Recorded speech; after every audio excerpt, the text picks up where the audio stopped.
Hello everyone, good morning. কেমন আছো সকলে? আশা করি অনেক ভালো আছো। আমি প্রিয়া চলে এসেছি আরও একটি সুন্দর ব্লগ ভিডিও নিয়ে। আজ হলো মঙ্গলবার, এখন বাজবে সকাল 8টা। এখন থেকে ভিডিওটা শুরু করছি। আজকে ভিডিওটা শুরু করতে অনেকটা পরিমাণ লেট করে ফেলেছি। আসলে সকালে ভিডিও করার কথা ভুলেই গেছিলাম, তাই আমার ছেলেতে দুজনেই চলে এসেছি এখন ছাদে জামা কাপড় মিলতে। এখন থেকে আমরা তাদের ভিডিওটা শুরু করে ফেলেছি, দেখো। আর এইদিকে আমার বাবু চলে এসেছে এখন ললি নিয়ে খেলা করতে। একটা একটা করে এখন ও সাজাচ্ছে, আর ওর দিদুনও নিজের কাজে ব্যস্ত। এইদিকে মা দিয়ে গেছে আমাদের সকালের জল খাবার, ঘুগনি, মুড়ি, মিষ্টি। আর এদিকে আমার বাবুর পাতলা করে মাছের ঝোল, ঘি আর ভাত। বাস সকালের জল খাবার। এই দেখো খাওয়ানোর চেষ্টা চলছে, নিজের খাবারের প্রতি কোনো চেষ্টা নেই। ও আসলে মুড়ি একদম খেতে চায় না, তাই সকালবেলাতেই ওকে আমাকে ভাত খাওয়াতে হয়। এখন হলো অনেক যুদ্ধ চলছে খাওয়ানোর চেষ্টা, আর ও এখন আঙুলটা ডুবিয়ে ডুবিয়ে আর কি ঘুগনি খাচ্ছে। স্পুনে করে মা খাওয়ানোর চেষ্টা করছে, তাও ওটা খাবে না, আঙুলে করেই খাবে।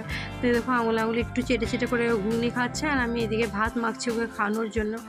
সকালবেলায় এটা যে কত বড় কাজ কি বলবো। সকালবেলায় একবার 5টা থেকে 5:30টার সময় ও ওটস খেয়েছে, এখন তাই একটুখানি ভাত খাইয়ে দিচ্ছি।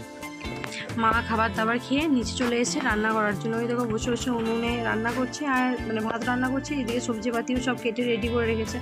আর আমাদের পুকুরের মাছ, এই দেখো আমি চলে এসেছি ওকে স্নান করিয়ে, আমি নিজেও স্নান করা হয়ে গেছে। এসেছি এখন ছাদে জামা কাপড়গুলো তুলতে। সকালে মেলে দিয়ে গিয়েছিলাম, সব তো শুকিয়ে গেছে। আর এত রোদ্দুর আজকে, জামা কাপড় যদি না তুলি পুরো কালার সব খারাপ হয়ে যাবে। আর ওইদিকে ওকে ঘুমও পাড়ানোর চেষ্টা করতে হবে। এখন বাজবে 12:30 হয়তো হবে, ওর ঘুমেরও টাইম হয়ে গেছে। খাবার দাবারও খাইয়ে দিচ্ছি, স্নান করিয়ে দিয়েছি। জামা কাপড়গুলো এবার তুলে একটু নিচে যাব, দিয়ে ওকে একটু ঘুম পাড়িয়ে দেবো। ওই দেখো এক জায়গায় তো 5 মিনিট বসতে পারে না। ওইদিকে ওর নিচে দিদুন ডাক দিয়েছে, আর ও চললো এখন তাড়াতাড়ি করে। আমিও চলে এসেছি আবার নিচে। মা দেখছি রান্নাবান্না কমপ্লিট হয়ে গেছে। এটা হয়েছে মাছের টক, মাছ, আলু, বেগুন, কুমড়ো সব কিছু দিয়ে আর কি, তেঁতুল দিয়ে টক। এদিকে সর্ষে মাছ, এদিকে করলা ভাজা, পটল আলুর তরকারি, ডাল, ভাত। খুব ভালো মেনু আজকে দুপুরের।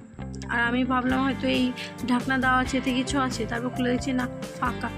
আর এইদিকে বাবা বুনছে তাঁত। দেখো এগুলো তৈরি হচ্ছে আমাদের জামার পিস।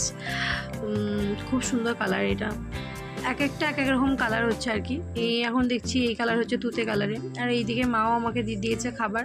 তোদেরকে আগেই তো দেখিয়েছি কী কী রান্না হয়েছে। যাই হোক, মা খাবার আমায় দিয়ে চলে গেছে। এইদিকেও আমি খেতে বসে পড়েছি। বাবু দেখো এই দেখো পাশে আমার শুয়ে আছে, ও ঘুমিয়ে গেছে। আর এদিকে এখন চলে এসেছি আমি এখন বিকেলবেলায় ছাদে। কি করব, সারাদিন ঘরের ভেতর একদম ভালো লাগে না। আর আকাশটা দেখেছো, মনে হচ্ছে বৃষ্টি হবে বৃষ্টি হবে, কিন্তু বৃষ্টি হয়নি, এত গরম। তাই একটু ছাদে এলাম। আর এদিকে ভাই দেখছি যে পাখিগুলোকে খেতে দিয়েছে, আর তাই আমিও একটুখানি ভিডিও করে নিলাম সেই ফাঁকে। ছাদে ছিলাম, আর এইদিকে ফুচকাওয়ালা ডাক দিয়েছে, তাই তড়িঘড়ি করে নিচে যাচ্ছি ফুচকা আনতে। যাই হোক, ভিডিওটা আর বড় করব না। কেমন লাগলো ভিডিওটা অবশ্যই জানাবে, আর বেশি বেশি করে সাবস্ক্রাইব করবে। বাই, গুড নাইট, সবাই ভালো থেকো, সুস্থ থেকো।